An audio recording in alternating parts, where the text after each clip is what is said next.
সুপ্রিয় দর্শক, আমি আফজাল হোসেন স্বাগত জানাচ্ছি সম্পাদকীয়তে। স্বরাষ্ট্রমন্ত্রীর বক্তব্যকে কেন্দ্র করে ত্রয়োদশ জাতীয় সংসদের তৃতীয় অধিবেশনের প্রথম দিনে দেখা গেল উত্তপ্ত পরিস্থিতি। বিরোধী দলের আপত্তি, হইচই ও পাল্টাপাল্টি বক্তব্যে প্রায় 10 মিনিট কার্যত অচল থাকে সংসদ। পরিস্থিতি সামাল দিতে গিয়ে সংসদের ভবিষ্যৎ নিয়েও উদ্বেগ প্রকাশ করেন স্পিকার।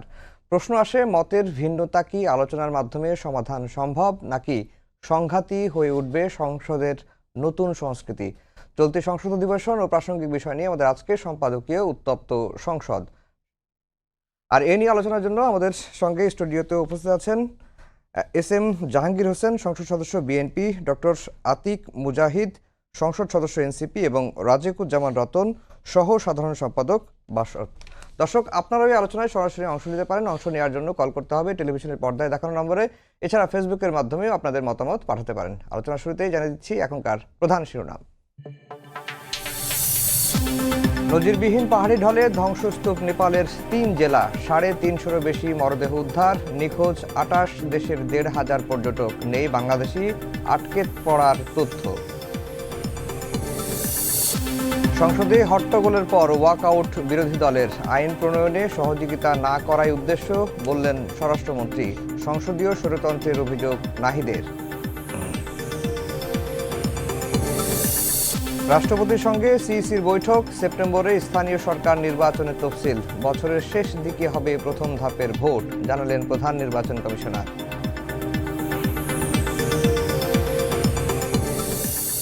বর্জ্য থেকে বিদ্যুৎ উৎপাদনে বিনিয়োগে আগ্রহী চীন, চুক্তি সেপ্টেম্বরে, এগিয়ে নিতে চায় রাজনৈতিক সম্পর্ক। 3 বস্তিতে আবাসন নির্মাণে দেবে 10,000 কোটি টাকা।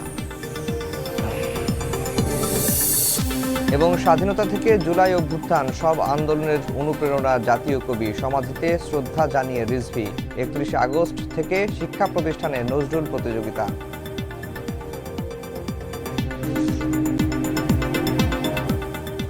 দর্শক, শিরোনাম শুনছিলেন। আমরা আজকের আলোচনার বিষয় দিয়েছি উত্তপ্ত সংসদ। জাহাঙ্গীর ভাই, আপনাকে দিয়ে আলোচনা শুরু করব।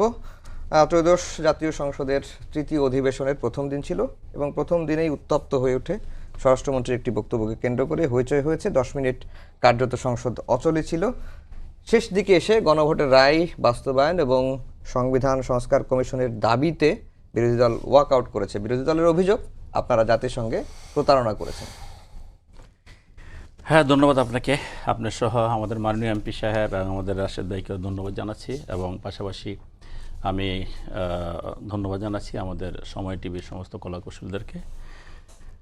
আপনি যে ব্যাপারটা নিয়ে আসছেন, আমরা দুজনেই সংসদ থেকে এসেছি, সরাসরি আপনাদের এখানে এসেছি। সংসদে আমিও ছিলাম, আমাদের ডক্টর আতিক মুজাহিদও ছিল। তো আমরা দেখেছি সেখানে যে সংসদে আমরা আজকে ছিল বেসরকারি দিবস। এই বেসরকারি দিবসটা কথা বললাম আগে এই কারণ এটাও ওখানে কথা হয়েছে, আমাদের মাননীয় বিরোধী দলের নেতা সেই কথাটা বলেছেন, এই জন্য আমি কথাটা বললাম। আজকে ছিল বেসরকারি দিবস, আজকে আমাদের বিভিন্ন প্রশ্ন উত্তর ছিল, তারপর বিভিন্ন সিদ্ধান্ত প্রস্তাব ছিল, এগুলো নিয়ে আমরা কথা বলতেছি, কাজ করতেছি। পরবর্তীতে যখন আইন প্রণয়নের ব্যাপারে আসলো, এর ভিতরে ধরেন আমরা কথা বলতেছি, পরবর্তীতে কিছু বাক্য কিছু কথাবার্তা নিয়ে স্বরাষ্ট্রমন্ত্রী কথা বলি, এখানে বিধিনিষেধ আসে এবং সংসদীয় ভাষায় আমরা কথা বলি। আমরা পল্টনে বা আমরা শাহবাগে যে বক্তব্য দিই, সেই একই বক্তব্য যদি এখানে দেওয়ার চিন্তা করি বা চেষ্টা করি, এটা ঠিক হবে না, এটা ভুল হবে। হয়তো ল্যাঙ্গুয়েজগতভাবে এক এক রকম, একজনের গলার টোন এক এক রকম, এটা বাস্তবতা। তো এরকম কথা যখন বলছেন, তখন ওইখান থেকে আমাদের বিরোধী দল থেকে ওনারা একটু রাগান্বিত হয়েছেন। তারা বলেছেন যে না, এটা এভাবে বলা উচিত না। এবং পরবর্তীতে আমাদের মাননীয় স্বরাষ্ট্রমন্ত্রী বক্তব্য দিতে চেয়েছেন, এদিকে আমাদের বিরোধী দলের নেতা উনি দাঁড়িয়েছেন কথা বলার জন্য। আমাদের মাননীয় স্পিকার তিনি বারবার বলার চেষ্টা করেছেন যে ঠিক আছে, আমাদের স্বরাষ্ট্রমন্ত্রীকে যেহেতু ফ্লোর দিয়েছি, স্বরাষ্ট্রমন্ত্রী বক্তব্য দেখ, এটা আপনারা মিডিয়ার মাধ্যমে দেখেছেন। তারপর আমরা যেহেতু ছিলাম ফিজিক্যালি, সেই জন্য আমাদের এমপি সাহেব ছিলেন, সেই জন্য আমি বলছি। তো আমাদের স্পিকার সাহেব বলেছেন যে ঠিক আছে, আমরা একজনকে যেহেতু স্বরাষ্ট্রমন্ত্রীকে ফ্লোর দিয়েছি, স্বরাষ্ট্রমন্ত্রী কথা বলো, আমরা তো এখানে কথা বলতে পারবো, এখানে তো আপনার কথা বলার সুযোগ আছে। আর আমি তো আপনাদেরকে প্রতিনিয়ত মাইক দিচ্ছি, এমন তো না যে না আমি শুধু সরকারি দলের কথা শুনতেছি, আপনাদের কথা শুনতেছি না, এই কথাগুলো বলতেছি না। যখন বিরোধী দলের নেতা দাঁড়িয়েছেন, তখন আমাদের পিছন থেকে আমাদের এমপি সাহেবরা, আমি জুনিয়র সিনিয়র বলবো না, এমপি সাহেবরা দাঁড়িয়েছিলেন, তারা রাগারাগি করতেছিলেন, চিল্লাচিল্লি করতেছিলেন।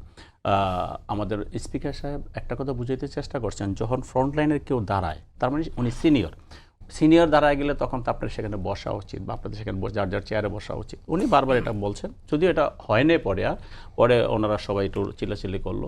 এদিকে স্বরাষ্ট্রমন্ত্রীকে বক্তব্য কন্টিনিউ করতে বললো। যাই হোক, আমাদের স্বরাষ্ট্রমন্ত্রী অল্প সময় বক্তব্য কন্টিনিউ করে ওনার বক্তব্য শেষ করেছেন।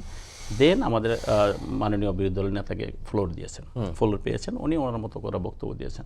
উনি একটা কথা বারবার বলেছেন যে যদি এইভাবে, এর আগেও আমাদেরকে উনি আন্ডারমাইন করার চেষ্টা করেছেন, বিভিন্ন সময় উনি আমাদের এই কথাগুলো বলেন, বা উনি মনে করেন যে উনি এখানে টিচার, আমরা এখানে ছাত্র, এরকম এই কথাগুলো আসছে। তো আসার পরে এক পর্যায়ে আমাদের উনি বললেন যে না, আজকে এই যদি উনি যেভাবে কথা বলছেন এগুলো যদি এক্সপান্স না করা হয় বা ক্ষমা না চাওয়া হয়, তাইলে আমরা এখানে না থাকাই ভালো, এই কথাগুলো আসছে।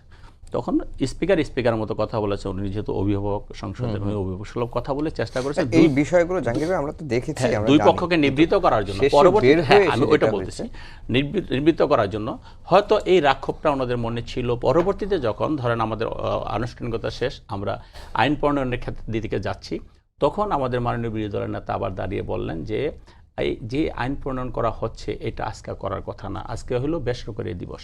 হ্যাঁ, এটা ঠিক যে আজকে বেসরকারি দিবস, এটা সত্যি কথা। বাট বেসরকারি দিবস হইলে সরকারি কোনো কাজ আজকে করা যাবে না, এরকম কোনো সাংবিধানিক নিয়ম নীতি নাই, গেল এটা। তারপরে উনি বললেন যে না, আমরা এই আইনগুলোর ব্যাপারে অনেক ধরনের প্রবলেমের কথা বললেন, এগুলা যে আমাদের সাথে আগে আলোচনা করবে, তারপরে আমাদের যে জুলাই সনদ এগুলো নিয়ে অনেকক্ষণ কথা বলেছেন। তারা এক পর্যায়ে ওনারা বের হয়ে চলে আসছেন। এই হলো আজকের মানে মূল কথা। পরবর্তীতে আমাদের স্বরাষ্ট্রমন্ত্রীও এগুলো নিয়ে ব্যাখ্যা দেওয়ার চেষ্টা করেছে, হয়তো তখন ওনারা চলে আসছে। কথা যেটি বিরোধী দল যেটি বলছে যে সংস্কার নিয়ে এবং আপনারা জাতির সঙ্গে প্রতারণা করেছেন, এবং এটাও বলেছেন, হ্যাঁ উনি এটা তার বক্তব্যতে বলেছেন যে সংস্কারের কার্যক্রম তো শেষ হয়ে যায়নি, আর আজকে যে আইনগুলো নিয়ে আসছে এখানে, আজকে যে ইয়েগুলো উত্থাপন করে, এগুলো নিয়ে তো আমরা পরবর্তীতে আলোচনা করব। আজকে যেমন ছিল ট্রান্সফার অফ প্রপার্টি, এটা একটা আইন ছিল। তো জাতীয় মানবাধিকার কমিশন, এটা আরেকটা হলো গুম ও প্রতিরোধের এবং তাদের শাস্তি। এই তিনটা ব্যাপার নিয়ে আমরা আজকে মূলত উত্থাপন করছি, কিন্তু এটা আলোচনার দিবস তো এখনো ফিক্সড হয়নি। আমরা তো এগুলো আজকে উত্থাপন করবে, পরবর্তীতে আলোচনা হবে, এটা সাংবিধানিক নিয়ম। আর মূল আলোচনাটা হয় কিন্তু উত্থাপনের পরেই। তো ওনারা যেই বক্তব্যটা আজকে দিয়েছেন বা যে কথাটা বলেছেন, এটা আমরা যখন আলোচনায় যেতাম, আলোচনায় গিয়ে হয়তো সেটা নিয়ে আমরা আলোচনাটা করলে খুব বেশি ভালো হতো। তারপরে যাই হোক, ওনাদের বিবেচনা অনুযায়ী ওনাদের, এবং এটাও বলেছেন উনি, আমার মাননীয় বিরোধী দলের নেতা কিন্তু এটা বলেছেন যে আমরা যাচ্ছি, আবার উপযুক্ত পরিবেশ হলে আবার চলে আসবো, এটা বলছেন উনি। তো এই হলো বক্তব্য। ধরেন ওখানে আপনারাও শুনেছেন, আমরাও শুনেছি, আমরা দুইজন এমপি যখন সেখানে ছিলাম, এই সংসদের মূল উত্তপ্তর ব্যাপার ছিল এটা। এবং আমি মনে করি মূল উত্তপ্তর ব্যাপার ওনারা ওইটা বেশি গুরুত্ব দিয়েছে যে এখানে শাহবাগ বা পল্টনের বক্তব্য যদি আমরা সংসদে দেই, সেটা অসাংবিধানিক এরকম আর কি। আপনার কাছে আবার আসবো ডক্টর আতিক মুজাহিদ। সরকারের বিরুদ্ধে আপনারা যেটি বলছেন যে সরকার ওয়াদা ভঙ্গ করেছে, জুলাই সনদ সংস্কার, এবং সরকারের তরফ থেকে বলা হচ্ছে যে আপনারা জনগণের সঙ্গে প্রতারণা করছেন। আপনাদের প্রতারণাটা এরকম যে আপনাদেরকে বলা হয়েছিল যে সংবিধান সংস্কার কমিটিতে আপনাদের নাম চাওয়া হয়েছিল, আপনারা কোথাও নাম দিবেন না, আবার আপনারা বিএনপির বিরুদ্ধে অভিযোগ তুলবেন এবং এটা নিয়ে বাইরে একটা রাজনৈতিক ফায়দা নেওয়ার চেষ্টা করবেন, সেটিই কিন্তু বলা হয়েছে। অসংখ্য ধন্যবাদ জাহাঙ্গীর ভাই এবং যারা আছেন সবাইকে, সমালোচকদেরকে। সরকার প্রতারণা করেছে না বিরোধী দল প্রতারণা করছে, একটা এক্সাম্পল দেই ভাই। আজকে তো কেন জানি ওই জুলাই সনদের বইটা নিয়ে আসেনি, যেটা সবসময় বলে অক্ষরে অক্ষরে পালন করবো। 26 নম্বর ধারা, নোট অফ ডিসেন্ট নাই, অল এগ্রিড, কিছু পজিশন থাকে না যে সবাই মিলে একমত, মেজরিটিয়ান। সেখানে বলা হয়েছে যে আনুপাতিক হারে সংসদ সদস্য নির্বাচিত সংখ্যা হবে, সে অনুযায়ী সংসদীয় সভাপতি দেয়া হবে। পাশাপাশি 3টা দায়িত্ব সবসময় ঐতিহ্যগতভাবে বিরোধী দলকে দেয়, অ্যাকাউন্টস, পাবলিক অ্যাকাউন্টস, বিভিন্ন প্রতিষ্ঠানিক অ্যাকাউন্ট, আর একটা জিনিস আছে। তাহলে ন্যাচারালি 3টা, 13টা, 14টা পাওয়ার কথা। 10টাও যদি বিরোধী দলকে সরকারি দলের জুলাই সনদ অক্ষরে পালন হিসেবে যে দিত, তাহলে বুঝতাম যে জুলাইকে মিনিমাম ধারণ করে। তাহলে জুলাইয়ের সাথে প্রতারণা কে করলো? আমরা। আচ্ছা আসেন, আজকের ইস্যুটা কোথায় দাঁড়িয়েছে? এই আইন তো 20টা আইনকে ল্যাপস করা হয়েছে, তাই না? ওই সময় 133টা অধ্যাদেশে। ইস্যুটা ছিল কি? এটা হচ্ছে অধিকতর ভালো আইন তৈরি করা হবে। That's the issues. ওনারা বলছে, আসেন লাইনে আসেন। অধিকতর ভালো করা হবে, জাস্টিফাই করা হবে, ফেসবুকে দেওয়া হবে, ওয়েবসাইটে দেওয়া হবে, স্টেক হোল্ডারদের সাথে কথা হবে, সেমিনার কথা হবে। আপনি বলেন আইনটা আজকে তুললো, ওনারা বললো অনেক জাস্টিফাই। আপনি কি শুনেছেন কখনো যে সরকার এই গুম টুম প্রতিরোধ আইন নিয়ে 5টা সেমিনার করছে? না ভাই আপনি শুনেছেন? তাহলে জাতির সাথে বিরোধী দল প্রতারণা করেছি ভাই আমরা। আপনি খুবই চমৎকার আইন নিয়ে আসছেন, অসাধারণ আইন, গুম খুন, যেটা হলো আগের স্টাইলের আইনে আছে। ইভেন অ্যাপয়েন্টমেন্ট সিস্টেমটা আমি পড়ে আসছি আইনটা ভালো করে, আজকে দেখে দেখে পড়ছি। কোনো কাহিনী নেই এটা দিয়ে আপনার গুম প্রতিরোধ কেন। এই যে আমরা দেখলাম যে মিরাজ শেখ, আপনার বিবিসি দেখলেন যে 12 এপ্রিলে কিভাবে তাকে অ্যাবডাক্ট করা হয়েছে, গুম করা হয়েছে কোস্ট গার্ড দিয়ে, এবং তার ফ্যামিলি দিয়ে অভিযোগ দিতে গেছে, তাকে জেল খাটা হয়েছে তারা। এখন পর্যন্ত সেই মিরাজ শেখ কোথায়? তো এরকম গুমের আইন তো আসতেছে, আবার ওই বাহিনী দ্বারাই নাকি ইনভেস্টিগেশন করাবেন। তো খুবই চমৎকার হবে, গুম কমিশনের আইন দিয়ে আবার গুম করা যাবে মানুষকে। তাহলে ইস্যুটা ছিল মানবাধিকার কমিশন, যেটা একটা ইউনিভার্সাল অ্যাপ্রুভ জিনিস ছিল, কারো কোনো ডিসেন্ট ছিল না, সেটাকে চেঞ্জ করে ভালো কিন্তু আপনি করতে পারলেন না, বরং একটা ডিসেন্ট। কেন এটা হলো? কারণ আপনি জুলাইকে যে চার্টার বলেন আর গণভোট যে ইস্যুটা ছিল, যে সংস্কার করে এগুলোকে আমরা একটা মানে কনস্টিটিউশনাল বডিগুলোকে আমরা নিরপেক্ষ না হলে অ্যাটলিস্ট একটা সিস্টেমের মাধ্যমে নিয়োগ করবো, সেই জিনিসটা বাধাগ্রস্ত হলো। সুতরাং আইনটা শুধু আইন না, তাহলে আইনটা যখন স্টার্টিং টু টকিং হলো, তার মানে হচ্ছে আপনি কিন্তু in the process of giving them legitimacy. আমাদের কিন্তু প্রশ্নটা বিরোধী দলের পক্ষ থেকে এইটাই, যে আপনি যে আইনটা উঠাইলেন, এই আইনটা তো আমরা দেখেছি ড্রাফট, এটা আসলে ইন করা মানে কি? এটা তো আপনি পাশ করে ফেলবেন। 2/3 মেজরিটি মানে কি? আপনি কিছু করতে পারবেন আলটিমেটলি। আর ওনারা আমাদেরকে সিস্টেমেটিক্যালি ঢুকাইতে চায় লেজিটিমেসি নেওয়ার জন্য। খেয়াল করেন, তাহলে এই আইনটা জনগণ বিরোধী আইন, তো এটা কয়দিন পর আপনার ক্ষতিগ্রস্ত হবেন, আপনারা সবাই আমরা ক্ষতিগ্রস্ত হব, এবং ওনারা যদি কখনো বিরোধী দল, ওনারা ক্ষতিগ্রস্ত হবে। তাহলে এমন আইন, যে আইনটা উন্নত করার কথা উন্নত করা হইলো না, তা সেটাকে আপনি আমাকে ঢুকাইতে যাচ্ছেন। 2 নম্বর যেটা ইস্যু ছিল, এই যে আমি বলি একটা সেকেন্ড, হ্যাঁ, একটা বলি যে আপনারা বলছেন যে সিস্টেমেটিক্যালি ঢুকাইতে চাই বৈধতা নেওয়ার জন্য, কিন্তু আপনারা তো অলরেডি ঢুকে গেছেন। কোনটা ঢুকে গেছে? এই যে রাষ্ট্রপতি নির্বাচনে 2 ধরনের ইস্যু খেয়াল করেন। রাষ্ট্রপতি নির্বাচন আমরা কি অবৈধ? ওইটা না, বিষয়টা 2 ধরনের ইস্যু। আমরা তো ক্যান্ডিডেট দিয়েছি, এবং আমাদের ভোটারদের আমরা বলেছি যে আপনার ভোট বিরোধী দিকে দিতে পারবেন না। তা আগের সিস্টেম খেয়াল গেলেন করেন, কেন?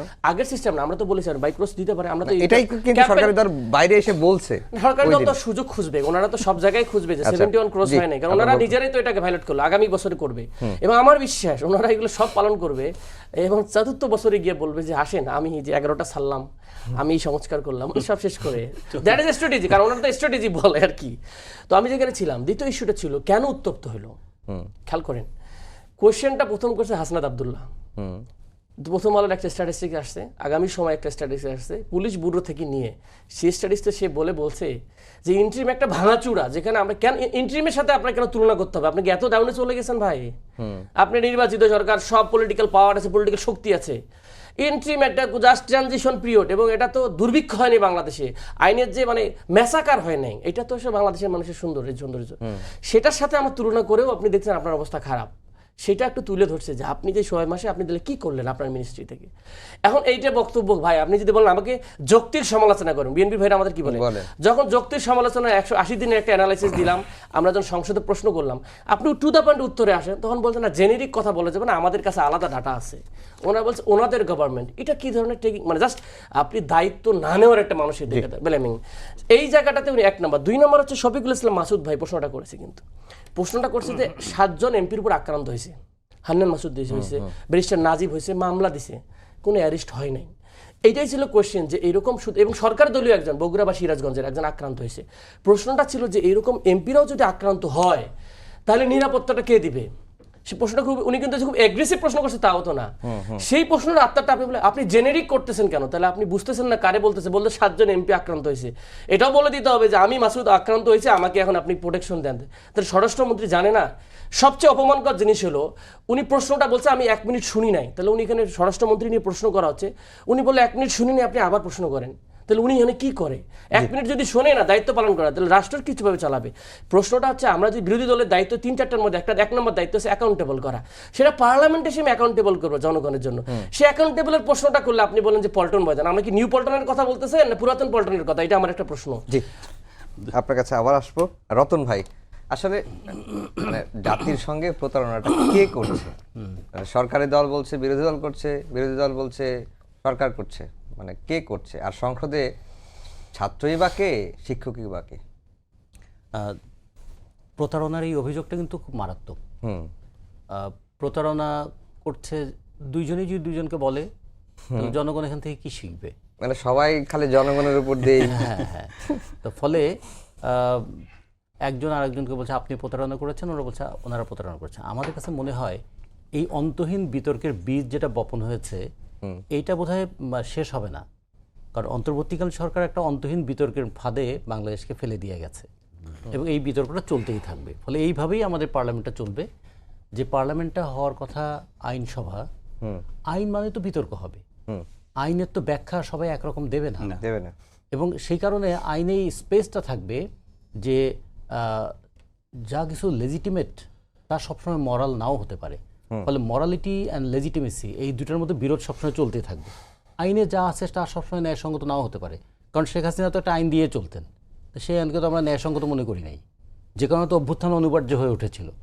ফলে আইন মানতেই হবে, এটা যেমন ঠিক নয়, আবার আইন না মানলে চলবেও না। এইখানে যে একটা কন্ট্রাডিকশন তৈরি হয়ে যায়, কতটুকু মানবো আর কোন জায়গায় মানবো না, কোন জায়গায় একটা মৌলিক অধিকারের সঙ্গে সাংঘর্ষিক হয়ে যায়, কোন জায়গায় আমাদের আকাঙ্ক্ষার বিরুদ্ধে দাঁড়িয়ে যায়, কোন জায়গায় দীর্ঘদিনের চলে আসা যে কনভেনশনগুলো সেগুলোকে সে আঘাত করে, কোন জায়গায় আইন আবার সংবিধানের সঙ্গে সাংঘর্ষিক হয়, এই ডিবেটগুলো তো পার্লামেন্টে হবে।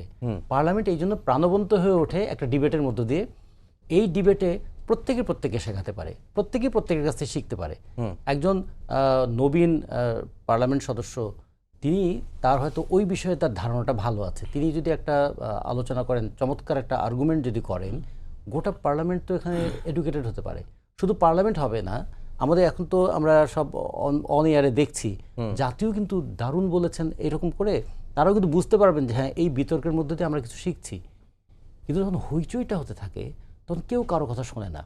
হইচই, তখন মানুষ কিন্তু হইচইয়ের মধ্যে যুক্তিটা দেখে না, তারা দেখে পার্লামেন্ট সদস্যরা এরকম হইচই করছে, তার মানে এটা যদি পার্লামেন্টে হতে পারে তাহলে আমার স্কুল কমিটিতে, ম্যানেজিং কমিটিতে হবে না কেন, সেটা আমার মানে বিশ্ববিদ্যালয় সংসদে হবে না কেন। আমরা এই জায়গায় এই জন্য মনে করি যে পার্লামেন্ট হবে এমন একটা জায়গা, heated debate with dissent manner. কোনো জায়গায় কেউ ছাড় দেবে না, কারণ কেউ তো, প্রত্যেকে তো একটা জনগণের কমিটমেন্ট আছে তার পিছনে। ফলে এই বিতর্কের শেষ বিন্দু পর্যন্ত লড়তে হবে, কিন্তু খেয়াল রাখতে হবে তিনি একজন পার্লামেন্ট মেম্বার।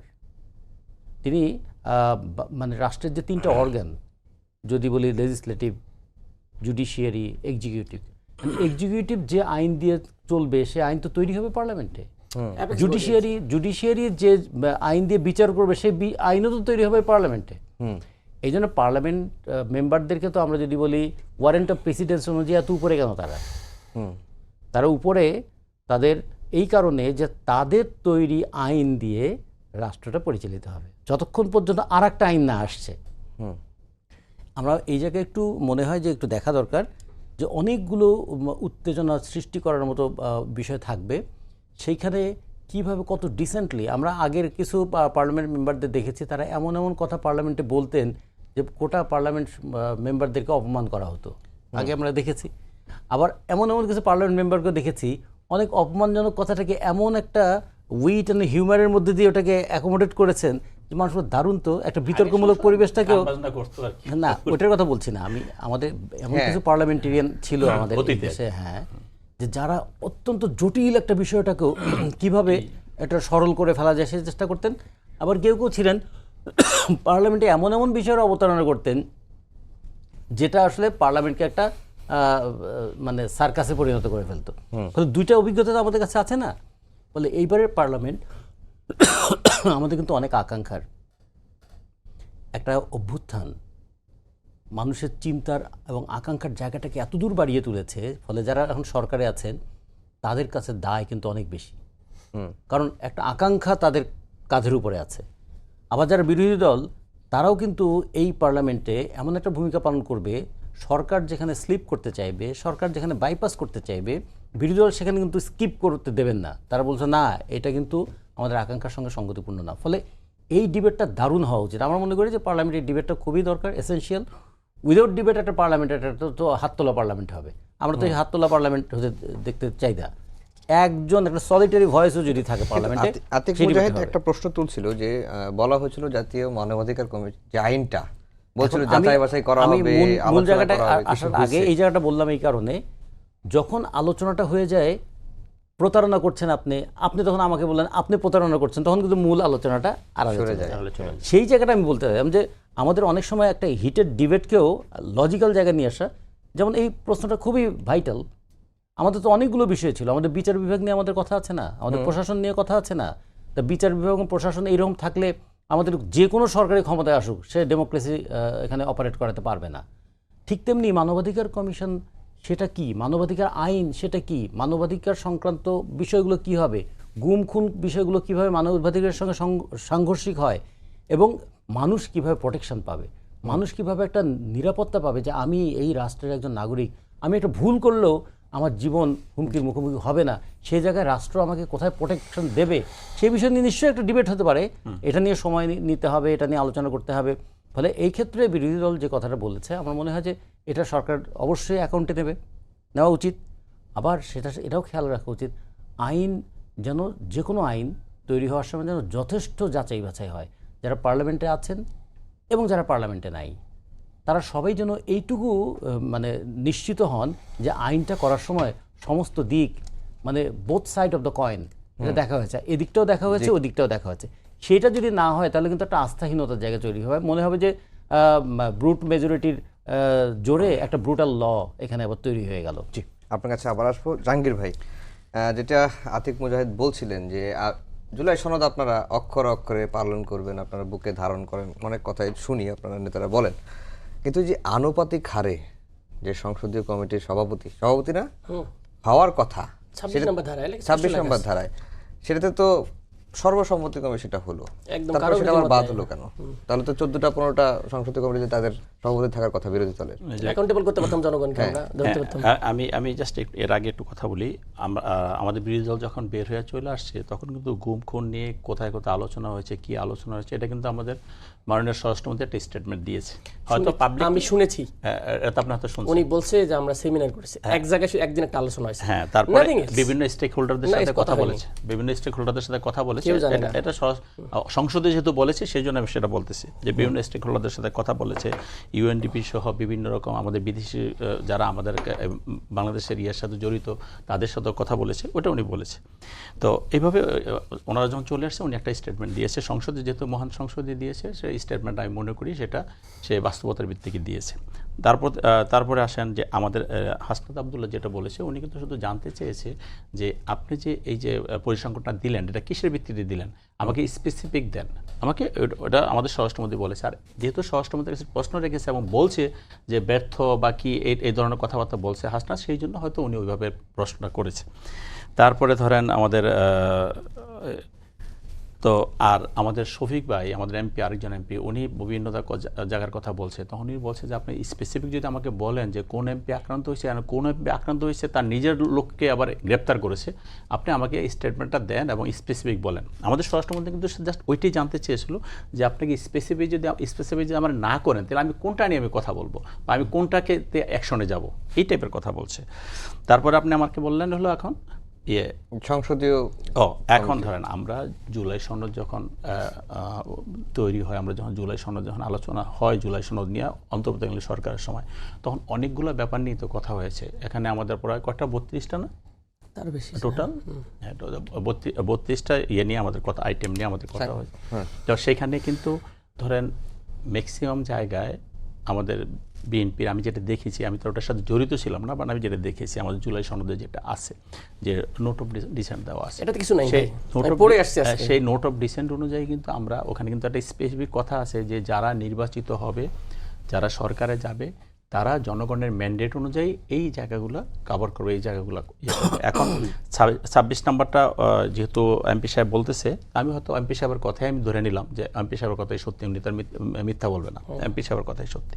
যদি সত্যি হয়ে থাকে, আমরা তো প্রথম থেকে কিন্তু আমরা আমাদের বিরোধী দলের সাথে কথা বলতেছি এবং কোন কোন সংসদ কোন কোন কমিটিগুলোতে তারা থাকতে চায়, এগুলো নিয়ে কিন্তু আমি যেটুকু জানি, হয়তো আমার জানা কম বেশি হইতে পারে, আমি যেটুকু জানি যে এগুলো নিয়ে আলোচনা হয়েছে, ডেপুটি স্পিকার নিয়ে কথা হয়েছে, ওনাকে বলা হয়েছে, বাট সেটা ওনারা প্রথম থেকে করেন নাই। কেন করেন নাই এটা ওনারা বলতে পারবেন।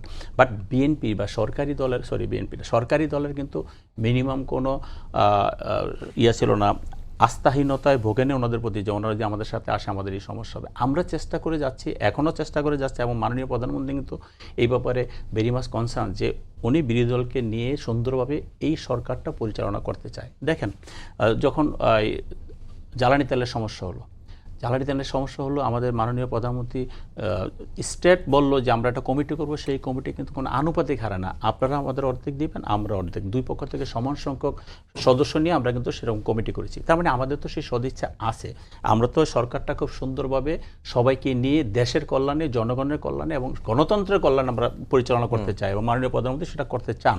তো কাজে এখন কোনো ক্ষেত্রে হয়তো ব্যত্যয় হইতে পারে, আমি যে বলিনি একদম সব জায়গায় কোনো জায়গায় ক্ষেত্রে ব্যত্যয় হইতে পারে, ব্যর্থ হইলে সেটা যদি আমরা আলোচনায় থাকি, আলোচনা করি এবং সেটা যদি প্রপারলি করা যায়, তাহলে তো আমার মনে হয় এই সমস্যার সমাধান হয়ে যায়। আর সংসদের আলোচনা আপনারা তো আজকের সিচুয়েশনটা দেখেছেন, এখন কিন্তু ওই মানে আমরা যদি আগে টার্গেট করে থাকি আমরা ওয়ার্কআউট করবো, সেটা অন্য জিনিস। কিন্তু কথা হলো যে স্পিকার বারবার কিন্তু বলছে, এবং স্পিকার কিন্তু একটা কথা বলছে যে আমি 40 বছর যাবত এই সংসদে বসা আছি, আমি কিন্তু দেখি যখন স্পিকার কোনো কথা বলে, হ্যাঁ সব সরকার আমলে হয় না এটা, কিন্তু ওখানে স্পিকারের সর্বোচ্চ অভিভাবক, উনি যখন একটা কথা বলেন সবাই বসে বলেন, হ্যাঁ সবাই ফলোর পাবেন। কিন্তু আমরা কিন্তু আজকে সেটা করি নাই, আমরা মানে ওনারা বিরোধী দল সেটা করে নাই। তা আমার কথা হলো যে আজকে করে নাই দেখে কালকে করবে না তা না, আমরা সেটা সুন্দরভাবে আশা করি। আমার মনে হয় আজকে যেটা হয়েছে হয়তো এটা চেঞ্জ হবে, এবং আগামীতে হয়তো ইনশাল্লাহ আমরা আরও ভালোভাবে সবাই মিলে দুই পক্ষই আরও ভালোভাবে আমাদের সংসদ পরিচালনা করবে, এটা আমি আশা করতেছি। হ্যাঁ, ডক্টর আতিক মুজাহিদ,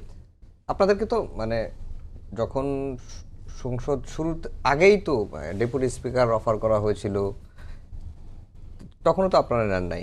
আবার সংসদীয় কমিটিতে নাম প্রস্তাব করা হলো আনুপাতিক হারে, তখনও নেন নাই। এখন আবার আনুপাতিকের বিষয়টা আনতে কিসের আনুপাতিক হারে সংসদে ডাকছে আমাদের? সংসদীয় কমিটিতে। কি কমিটি? সংবিধান সংস্কার সংশোধন কমিটিতে আমরা যাবো কেন? সংস্কারের শপথ নিয়ে আপনি তো নিজে তেলে জাতির সাথে বেয়াদবি হয়েছে, আমি বলি ভাই তাহলে আপনি গণভোটকে মানতেছেন না। দুইটা অপশন, আপনার প্রথম বলতে হবে আমরা গণভোটকে ডিনাই করি, ফার্স্ট কল বিএনপি, ঠিক আছে? তাহলে আমরা বুঝবো যে সংশোধন সংস্কার। আমাদের অবস্থান হচ্ছে জনগণ 70% দিয়ে বললো সংস্কার পরিষদ, শপথ দিলেন আমাদেরকে সরকারিভাবে, এখন বলতেছেন আপনি এটা মানার দরকার নেই, বিএনপি যেটা বলে সেটা করে। ওই ডিবেটে আমি যাবোই না, ওটা কোনো ডিবেটই না। সংশোধন কমিটি যাওয়ার ব্যাপারে আমরা তো রিজেক্ট করেছি। যেটা আমি জাস্ট উদাহরণ দিলাম, যেটা আপনি নিজের থেকেই বলছেন, আপনি যে প্রতারণার সংজ্ঞায় বলছেন যে প্রতারণা কে কারে করছে, তাহলে আপনি যেটা সারাদিন জপেন যে আপনার অনেকগুলো নোট অফ ডিসেন্ট দেন, সেগুলো তো মানেনি নাই, ঠিক আছে? যেহেতু আমি নোট অফ ডিসেন্ট দিছি, আমি জিতেছি, আমি মানবো না। কিন্তু যেটা নোট অফ ডিসেন্ট দেন নাই সেটাও তো মানলেন না, তাহলে আপনি প্রতারণাকে আমি করছি না আপনি করছেন। কথা ক্লিয়ার? আপনার তো চলেই গেছে, এটা তো আর কোনো সুযোগই নেই, আপনি অলরেডি বাইপাস করে চলে সব কমিটি দিতেছেন, এটা দেওয়ার কোনো সম্ভাবনা নাই। আমি বলি ভাই হবে না ভাই, ডেপুটি স্পিকার বলে দিস, আমি বলি এটা তো নিউজ হয়েছে না, ডেপুটি স্পিকারের ইস্যুটা, ডেপুটি স্পিকার কোথায় লেখা আছে নিতে হবে, ঠিক আছে? কোনো জায়গায় জুলাই সনদ করা আছে, জুলাই সনদের পিস বাই পিস, সে একটা দিয়ে আরেকটা বাইপাস করা দরকার নেই। কেন আমার বলে ডেপুটি স্পিকার চেয়ে গুরুত্বপূর্ণ পদ কি জানেন? এই সংসদীয় কমিটি। কেন? আপনার মন্ত্রণালয়গুলো অ্যাকাউন্টেবল করবেন কেমনে? সংসদীয় কমিটির সভাপতির নেতৃত্বে। তখন কিন্তু আপনি মন্ত্রণালয় কোথায় কি উইকনেস সেটা আপনি ধরতে পারবেন। এখন কি কে কারে ধরবে? আপনার রাষ্ট্র যে অ্যাকাউন্টেবল করতে চান, রুল অফ ল আনতে চান, আপনি সংসদকে ফাংশন করতে চান, তাহলে এইগুলো আপনার লাগবে। তাহলে আপনার মন্ত্রীকে আমি ধরতে পারবো? আজ নান কোয়েশ্চেনেবল, আমার মন্ত্রীকে কোয়েশ্চেন করার দেওয়ার সুযোগ নেই, আমরা 2/3 মেজরিটি, তাহলে নো নিট, আপনি যে ইচ্ছা এইভাবে চালান। সো ফ্রম দ্যাট পার্সপেক্টিভ যে বাংলাদেশ একটা চেঞ্জের দিকে যাবে, সেটার সুযোগটা ছিল এইরকম। কারণ এটা সবাই মিলে একমত হয়েছি, নাহলে তো আমরা একমত হইতাম না। তাহলে ওই সময় একমত হলেন, এখন আবার চেঞ্জ হলেন। এখন কি এমন হয়ে গেল যে ভোটে জেতার পর মন মানসিকতা চেঞ্জ হয়ে গেল, আমার ভালো লাগে না, আজকে আমার মন ভালো নাই, সুতরাং আমি জুলাই সনদ মানবো না, এরকম? এটা আপনার বুঝতে হবে, শুধু বিএনপির না, এটা রক্ত দিয়ে বাংলাদেশের মানুষ, এটা সবার রক্ত, এটা কিন্তু একজনের রক্ত না, কোনো দলের রক্ত না। তাহলে বাংলাদেশের মানুষের রক্ত দিয়ে আমরা এখানে এগ্রিমেন্টে আসছি, এটা একটা সোশ্যাল কন্ট্রাক্ট যে বাংলাদেশকে আমরা পরিবর্তন করব। তো সেখানে আপনাকে সবাই মানতে হবে এটা। তো তাহলে আমরা সাইন করলামটা কেন? তাহলে মিনিমাম জায়গাটাও মানা হচ্ছে না, মিনিমাম পরিবর্তনটা হচ্ছে না। খুবই আফসোসের একটা বিষয়। উনি যেটা প্রথম আমার অফিয়ারে বলেছিলাম যে আমাদের এটা সবারই আকাঙ্ক্ষা এই পার্লামেন্টে রিয়েলি ভিজিবল হোক, মানুষ সত্যি কথা বলতে। আমি যেদিন ক্যাপাসিটি কোর্সে গেছিলাম, আমাদের সব 4 কর্নার অফ দ্য পিপল আমাদের এই কীগুলো আমাদের পার্লামেন্টের বক্তব্য দেখে। আমি তো নিজেও মনে করি যে আমাদের কথাগুলো জাতি দেখতেছে, শুনতেছে, আকাঙ্ক্ষা তৈরি হইতেছে। কিন্তু আপনার এরকম আচরণ করা যাবে না, কারণ বিরোধী দল তো আপনার কোনো ক্ষতি করতেছে। বিরোধী দল কি সংসদ দেশ চালাইতেছে? এখন বিরোধী দল জাস্ট আপনার কমেন্ট দিতেছে। সে বিরোধী দলকে আপনি রুলস, রেগুলেশন, কনস্টিটিউশন, আইন, নিয়ম মানে একেবারে সব মেনে চলতে হবে। কিন্তু ওয়াকআউট করে আপনারা কি অর্জন? ওয়াকআউট কি? আমি জাতিকে জানাইলাম যে এমন একটা জিনিস ঘটতেছে, গায়ের জোরে বা মেজরিটির জোরে করতেছে, যে জিনিসটা আপনাদের ক্ষতিকর হবে। এই আইন 2টা করলে আপনারা সবাই সাফারিং করবেন। যার উদাহরণ দিলাম, মিরাজ শেখ অলরেডি গুম হয়েছে, অ্যাড্রেস করতেছে না, মন্ত্রীদেরকে প্রশ্ন করতে দিচ্ছে না, মন্ত্রীরা উত্তরটা ডাইভার্ট করার চেষ্টা করতেছে, আপনার নিয়ে যাচ্ছে, আপনার আচরণ ঠিক হয়নি। ভাই 2000 মানে বিএনপিও তো বিরোধী দল ছিল এক সময়, ওনাদের আমি চাই না ওনাদের নেতা নেত্রীদের বক্তব্যকে আমাদের জানা নাই। আমি আজকে নিজেরা দেখছি যে ওনারা কি কথা বলছে। এগুলো যদি আমি একটি স্পিচ একদিন যদি বলে পার্লামেন্টে দাঁড়িয়ে আমি দিব যে বিএনপি যখন বিরোধী দলে ছিল তখন সরকারি দলকে কোন ল্যাঙ্গুয়েজে কথা বলছে, কতটা হট্টগোল করছে কি করছে না। আমি এটা চাই না, কারণ আমরা বেগম জিয়াকে সম্মান করি, বেগম জিয়া হয়তো খুবই শান্তমানী ছিল। ওটা একটা আওয়ামী লীগের সাথে এগুলো করার দরকার ছিল আমার কাছে মনে হয়, কারণ আওয়ামী লীগের মতো একটা ফেসিস্ট দলের সাথে। কারণ অ্যাটেনশন আপনাকে তো মিনিমাম স্পেস দিতেছেন। আপনি যদি সেই প্র্যাকটিস নিয়ে এসে বলেন যে আমরা 50 বছর ধরে বিরোধী দলরা কখনো কিছু পায় নাই, সুতরাং আপনাদেরকে আমরা দিব না, আপনাদেরকে কাজ করতে দিব না, আপনাদেরকে আমি বলি শোনেন আচরণ এটা এরকম হচ্ছে। আপনারা ভাই আমি সত্যি কথা বলি, খুবই বোদার্ড। আপনি আমার ইলেকশন নির্বাচিত হওয়ার পরে এটা কি অধিকার আছে আমার এখানে গিয়ে একটা, আমি খুবই শকড যে একজন পার্লামেন্টের, আমি নাম বলতেছি না, উনি কিভাবে গিয়ে বলে এটা আমার নাম আসে নাই কেন নির্বাচিত, আমাকে অ্যাসাইন করা হয়েছে। ভেরি মানে ওই অঞ্চলের মানুষের সাথে মক্কারি করা। আমি নির্বাচিত হয়েছি, আপনি আমার এখানে গায়ের জোর আসি বলছেন আমাকে অ্যাসাইন করে দেওয়া হয়েছে, এটা তো mockery kind of. What is this? তাহলে আমি ছেড়ে দিই, আপনি সেখানে চালান। তাহলে আমাদেরকে থাকা দরকার নেই ঠুনকো করে। সেকেন্ড, প্রশাসনিকভাবে নানাভাবে যদি বিরোধী দলকে কর্নার করেন তাহলে আপনার খুব লাভ হবে না। রাষ্ট্র হিসেবে আবার সেম স্টাইলে আমরা যাব, এটা আমরা কেউ চাই না। রাষ্ট্র ফাংশনেবল হোক, বিরোধী দলের স্পেস থাক। বিরোধী দলকে সরকার পতনে আন্দোলন করছে আপনার সাথে? বিরোধী দলকে আপনি কি আপনি বলেন তো বিরোধী দল সরকার পতন আন্দোলন করছে ভাই? না না, তাহলে আপনার মিনি সমালোচনা নিতে পারতেছেন না। একটা আইন ভালো আইন হলে আপনি বলেন জাস্টিস সিস্টেম ভালো হইলে কি সবার উপকার হবে না ভাই? পুলিশ সংস্কার হলে সবার উপকার হবে না ভাই? মানবাধিকার রক্ষা হলে সবার উপকার হবে? এটা কি কোনো দলের? আমার প্রশ্ন হচ্ছে এটা কেন মানা হচ্ছে না, কেন ভালো আইন? তাহলে আপনি যদি এইরকমই মনে হয় যে না বিরোধী দলের সমস্যা, এই আইনটাকে আমি আজকে বললাম আপনারা জনগণের জাস্টিফাই দিয়ে দেন। জনমত যাচাইয়ের একটা অপশন আছে না, সবাইকে দিয়ে দেন। আপনি তো বললেন জনগণের কাছে জাস্টিফাই দিয়ে দেন, জনগণ কিরকম ল চায় যদি আপনি আস্থা রাখতে না পারেন।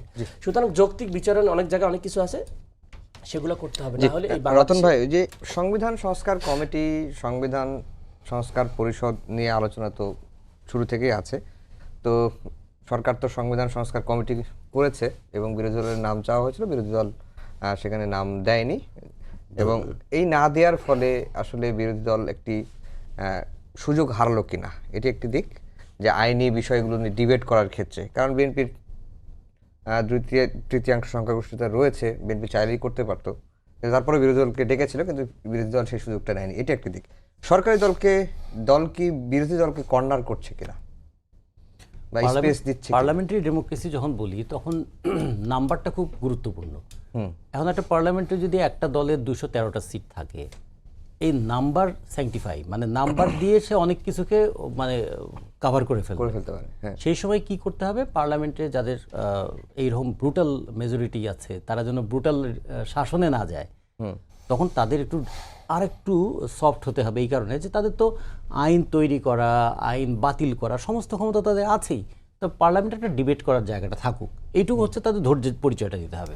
কারণ এখানে যেটা আতিক মুজাহিদ সাহেব বলেছেন যে এখানে বিতর্ক করে তো আর রাষ্ট্র ক্ষমতা দখল করে ফেলতে পারবে না, বিতর্ক করতে পারবে। তো এই বিতর্কটাও লজিক্যাল অ্যান্সার যদি দিতে পারে খুবই ভালো হয়।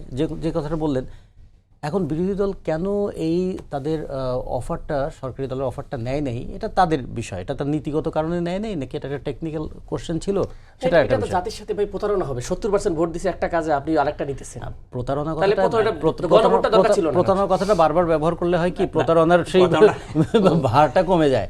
যেমন ধরেন এখন এই প্রশ্নটা তো বারবার আসবে, কিরকম আসবে, যে সংস্কার পরিষদের জন্য যে শপথটা নিল সেই শপথের ভ্যালিডিটি কি থাকলো? কারণ নির্বাচনটা হয়েছিল সংসদীয় নির্বাচন।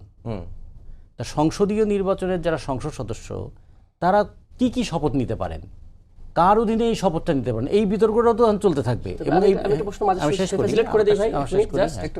আমারটা শেষ করি, আপনার কথা বলেন, ফেসিলিটেট করে দেই।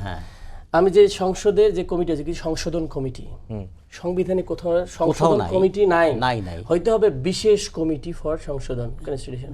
এটাও ইনভ্যালিড, আমি বলি কিছুই লাগবে না ভাই, কিছুই লাগবে না। আমাদের সংবিধান অনুযায়ী যখন 2/3 মেজরিটি থাকে, তখন এই 2/3 মেজরিটি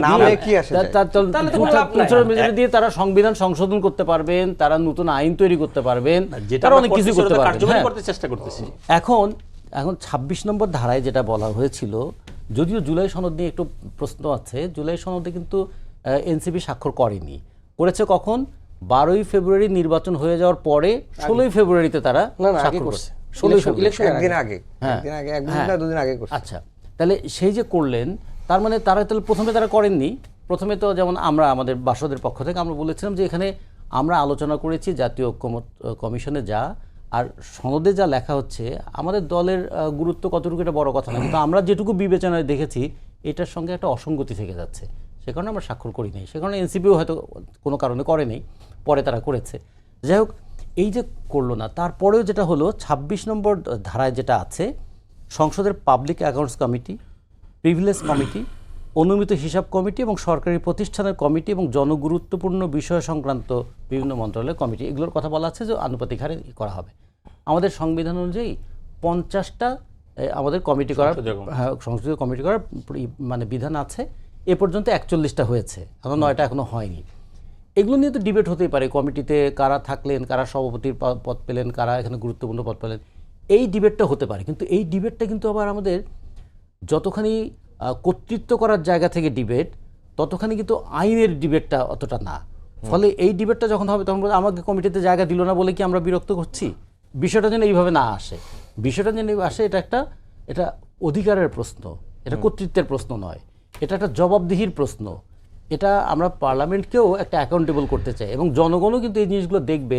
প্রতি মিনিটে 2,72,000 টাকা খরচ করে আমাদের যে পার্লামেন্টটা চলছে, এই পার্লামেন্টের টাকাটা তো ট্যাক্সের টাকা, জনগণের ট্যাক্সের টাকা। জনগণও দেখতে চাইবে এই পার্লামেন্ট কতটা ফ্রুটফুল হচ্ছে। এই পার্লামেন্ট এমন বিতর্কগুলো করছে যে বিতর্কটা হয়তো endless debate with fruitless result, এরকম যদি হয় তাহলে মনে হয় তাহলে কি সময় নষ্ট হচ্ছে এখানে।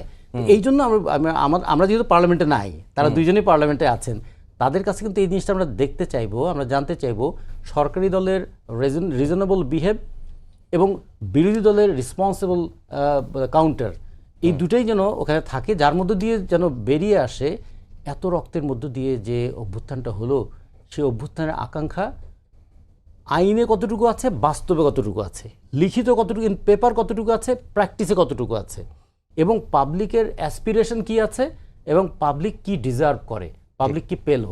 যেমন গোটা দেশে এখন আইন শৃঙ্খলা পরিস্থিতির অবস্থাটা দেখেন, মানুষের মধ্যে একটা প্রচণ্ড আতঙ্ক তৈরি হয়ে আছে না, কিংবা দ্রব্যমূল্যটা এখনো নিয়ন্ত্রণের মধ্যে যে আনা যাচ্ছে না, কিংবা বেকার সমস্যাটা একটা ভয়াবহ সমস্যার মধ্যে পড়ে গেছে, বিদ্যুতের ক্রাইসিসটা যে আমাদের পুরনো ক্রাইসিসের নতুন করে যে ঘাড়ের উপরে এসে পড়েছে, এটার সাময়িক সমাধান হবে না দীর্ঘমেয়াদী সমাধান হবে?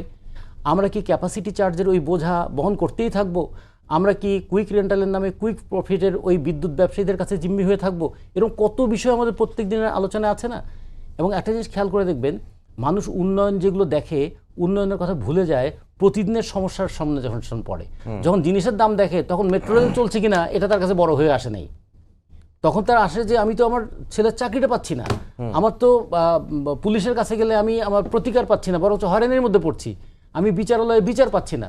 ফলে আমার মনে হয় যে পার্লামেন্টকে ভাইব্রেন্ট করা মানে এই জায়গায় একটা হচ্ছে আইনের পয়েন্টের, ল পয়েন্টে ডিবেট হবে, কিন্তু গোটা দেশের মানুষ যেন একটু আস্থা, মানে আইনের একটা বড় দিক না, মানুষ যেন মনে করে বিচারটা আস্থা অর্জন করেছে, মানে বিচারটাকে আস্থার জায়গায় আনতে হবে।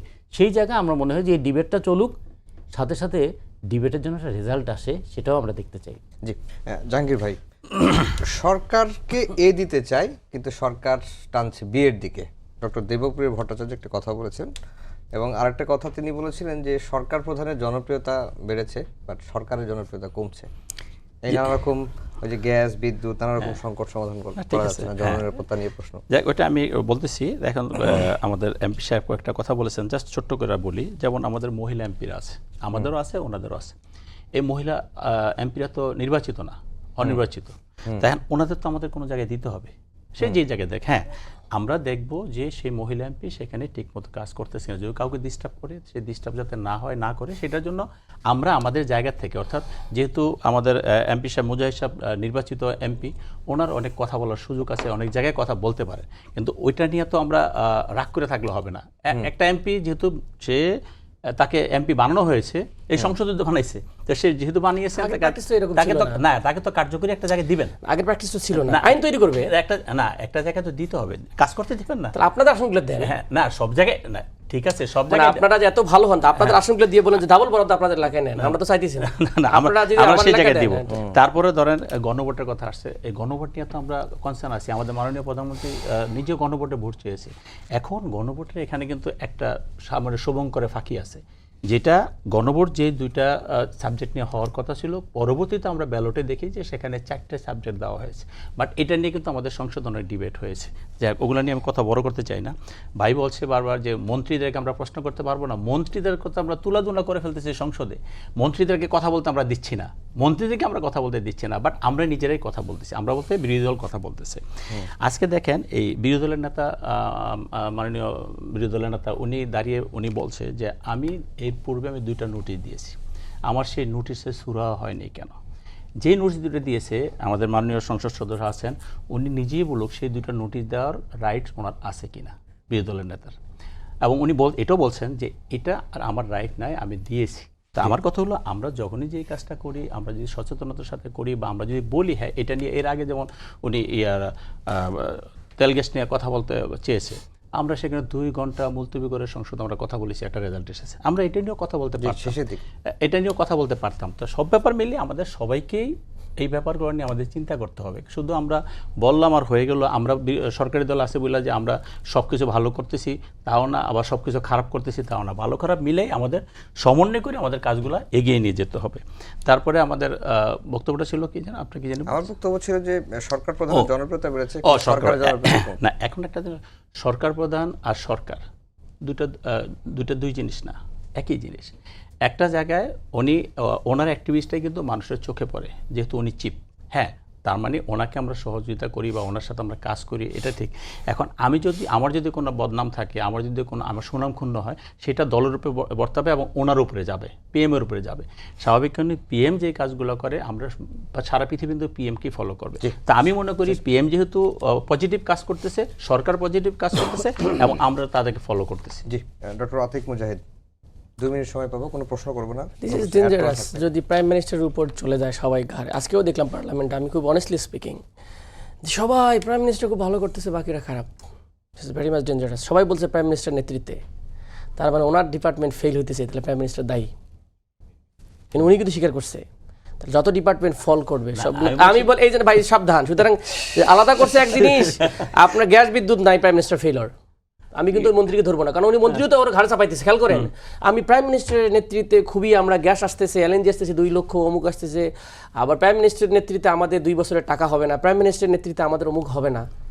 এটা কিন্তু ওনারা মন্ত্রীরা দায়িত্ব নিতে চায় না, এটা কিন্তু প্রাইম মিনিস্টার ঘাড়ে দিচ্ছে। ভাই আমি বলি ডেঞ্জারাস। আজকে স্বরাষ্ট্রমন্ত্রীর দায়িত্ব নেওয়া উচিত ছিল, যে আমরা অনেক জায়গায় ফেইলর হয়েছি। বাংলাদেশে কোনো মন্ত্রী তো কোনোদিন মানে আনসাকসেস হয় না, সবাই সাকসেস আর কি।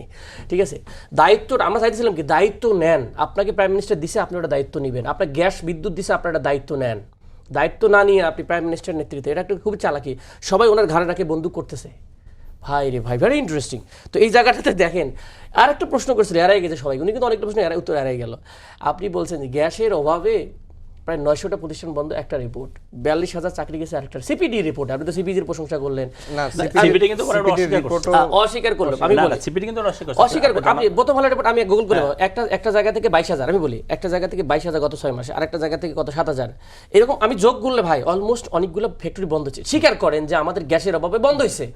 আপনি এখানে ঢোকার সাথে এখানে বিদ্যুৎ গেছিল না ভাই? হ্যাঁ, অবশ্যই গেছে। মানে আপনি বলেন তাহলে বাংলাদেশে আমার বিদ্যুৎ সংকট আছে, আপনি অ্যাড্রেস করেন। আমি বলি এটা তো পিএম নিজে বলছে আছে, আপনি পিএম সেটা তো স্বীকার করছে, কিন্তু আপনার যে মন্ত্রী, আপনার মন্ত্রী কি বলছে, আপনার মন্ত্রী কি বলতেছে বলেন? আপনার মন্ত্রী বলতেছে লম্বা লম্বা তার, একটু লাইনগুলো যাইতে বিচ্ছিন্ন হয়, কোনো লোডশেডিং বলে কিছু নাই। মানে আপনি তার কি অ্যাকাউন্টেবল করলেন আমারে বলেন? ওই মন্ত্রীকে আপনি কি অ্যাকাউন্টেবল করছেন?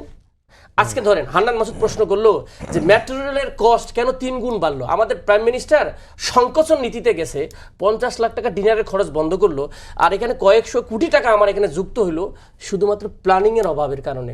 বাহ, খুব চমৎকার না? তাহলে প্রাইম মিনিস্টার চাইতেছে ভালো, এই জন্য প্রাইম মিনিস্টার ইমেজ বাড়তেছে। তাহলে আপনি পরিকল্পনা মন্ত্রী, আপনার কাজটা কি?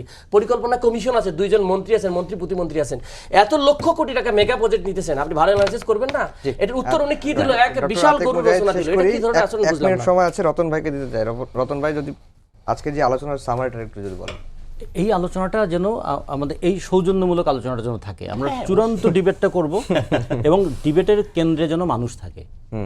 ডিবেটের কেন্দ্রে যেন শুধু সংবিধান না থাকে, ডিবেটের কেন্দ্রে যে মানুষের জীবনের যে দুর্ভোগ, এই যে বেকার সমস্যাটা সমাধান হচ্ছে না, কিভাবে সমাধান হতে পারে, এই যুদ্ধ হয়তো আরও কিছুদিন কন্টিনিউ করবে, আমাদের সেক্ষেত্রে দেশটাকে রক্ষা করবো কিভাবে, দ্রব্যমূল্য কেন নিয়ন্ত্রণের মধ্যে আনা যাচ্ছে না, আইন শৃঙ্খলা পরিস্থিতি, দুইটা যুদ্ধ চলতেছে পুলিশের কেন মনোবল এখনো আসে না, লোকবল তো কমে নেই, তো মনোবল কমে গেল কেন? তাহলে এইটা আমাদের দেখতে হবে। এবং কোনো কোনো জায়গায় একটা জিনিস আমি আতিক মুজাহিদের সঙ্গে একমত, এর আগেও আমরা দেখেছি কোনো একজনকে যদি মহিমান্বিত করতে গিয়ে বাকিরা তখন অকর্মণ্য হয়ে পড়েন, এটা একটা দিক। দ্বিতীয়ত হচ্ছে তাকে সমস্ত আক্রমণের লক্ষ্যবস্তু করে ফেলেন, ফলে অতি প্রশংসাও খুব খারাপ। এটা ঠিক আছে, অতি প্রশংসা কখনো কখনো একটা ফেসিবাদের জমিনও তৈরি করে। Exactly. ফলে সেই জায়গাগুলো একটু সতর্ক হতে হবে। আর সবচেয়ে বড় যে বিষয়টা, যে রেসপন্সিবিলিটিটা যেন মানে ডিস্ট্রিবিউটেড হয়। হ্যাঁ, ডিস্ট্রিবিউটেড না হলে তখন হবে কি, কেউ রেসপন্সিবিলিটি নেবে না, নো ওয়ান্স রেসপন্সিবিলিটি। আমি 10 সেকেন্ড ভাই আইন তৈরি হইতেছে, আইনমন্ত্রী কথা বলে না, শুধু এইটুক বললাম, তাহলে কে কথা বলতেছে? ভারপ্রাপ্ত প্রধানমন্ত্রী বলে। আমি 10 সেকেন্ড একটা বলতে, সেটা হলো যে আমাদের এমপি সাহেব যেটা বললেন যে সব ব্যাপারে প্রধানমন্ত্রীকে আমরা কেন টেনে নিয়ে আসছি, কিন্তু আমাদের এই যে সমস্ত ব্যাপারগুলোকে অনুমোদন তো প্রধানমন্ত্রীকে দিতে হয়। বাইরে যখন বড় কোনো জায়গায় কথা বলতে হয়, সেগুলো প্রধানমন্ত্রীকে করতে হয়। ওনারা তো বলেন যে প্রধানমন্ত্রী সব করছে, হ্যাঁ আমরা প্রধানমন্ত্রীর সহযোগিতা নিয়ে আমরা করছি, এই কথাটা বলে। আর দায়িত্ব অবশ্যই যেটা বলছেন, দুইজনের সাথে আমি একমত যে যার যার সেক্টরে তার দায়িত্ব। জাহাঙ্গীর ভাই, ডক্টর আতিক মুজাহিদ এবং রাজিবুজ্জামান রতন, তিনজনকেই অসংখ্য ধন্যবাদ জানিয়ে শেষ করছি আমাদের আজকে সম্পাদকীয়। আগামীকাল আবারও দেখা হবে একই সময়। শুভরাত্রি।